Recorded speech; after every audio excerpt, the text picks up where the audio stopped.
27 नवंबर 2025 को महाराष्ट्र के नांदेड़ के गलियों में फिर एक प्रेम अधूरा रह गया और उसकी प्रेमिका ने उसी के डेड बॉडी से शादी कर ली।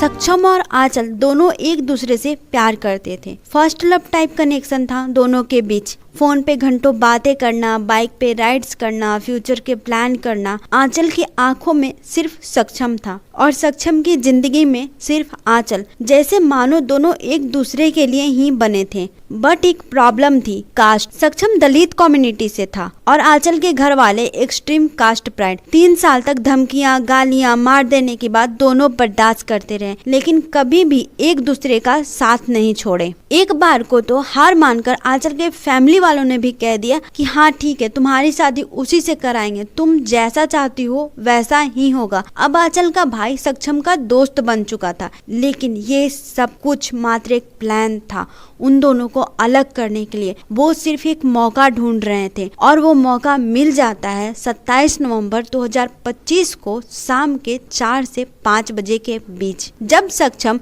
अपनी बुआ को छोड़ने के लिए स्टेशन आता है। और अपनी बुआ को स्टेशन पे छोड़ने के बाद वो आंचल के घर के आसपास की ही गलियों में घूमने लगता है। वहाँ पे आंचल के पिता गजानन और आंचल के दोनों भाई साहिल और हिमेश वहाँ पे आते हैं और सक्षम से बहस करने लगते हैं। और बहस में ही वो गन निकालता है और गोली चला देता है। गोली सक्षम के रिब्स में जाकर लगती है और सक्षम वहीं पे गिर जाता है। लेकिन इतने में भी उन लोगों को सुकून नहीं मिला। वो पास में पड़े पत्थर और टाइल्स उठाकर सक्षम पे कई बार वार करते हैं। सक्षम का वहीं पे डेथ हो जाता है और वो तीनों घर आ जाते हैं और ये सुनिश्चित करते हैं कि आंचल को इस बात का पता न चले। लेकिन आंचल को इस बात का पता चल जाता 28 नवंबर के सुबह, जब वो सक्षम की तस्वीर न्यूज़पेपर में देखती है।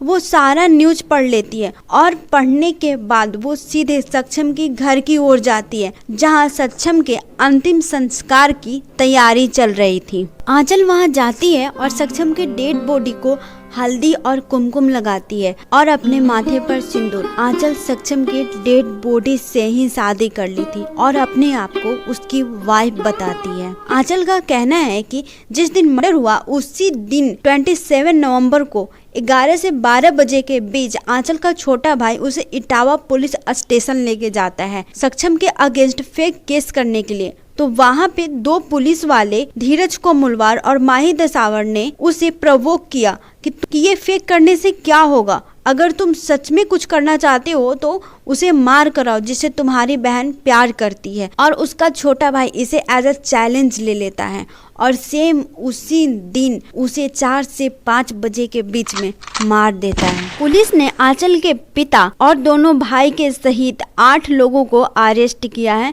ये केस अभी भी ऑनगोइंग है। पुलिस का कहना है कि हम आंचल के स्टेटमेंट को ही सही मानकर किसी को भी सजा नहीं दे सकते हैं। जांच करना जरूरी है। इस केस में ना अभी कई पन्ने खुलना बाकी है, क्योंकि अभी फिलहाल में ही एक ऐसा वीडियो वायरल हुआ है कि जिसमें आंचल के फैमिली वाले सक्षम के साथ डांस कर रहे हैं। तो उस 1 महीने में ऐसा क्या हो गया कि वो सक्षम का इतना बड़ा दुश्मन बन बैठे और उसे इतने बेरहमी से मार डाला। ये केस न सिर्फ जातिवाद का केस नहीं लग रहा है, इसके और कई पन्ने हैं जो अभी खुलना बाकी है।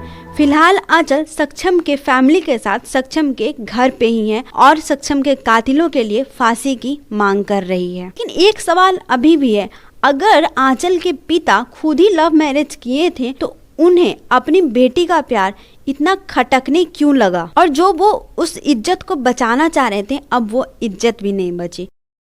तो फिर से मिलते हैं एक नए वीडियो में। तब तक आप अपना ख्याल रखिए और अपने परिवारजनों का और अपने मेंटल हेल्थ का। मारने वाले जीत कर भी हार गए और हारने वाला मर कर भी जीत गया है। आज हमारे प्यार की जीत हुई है।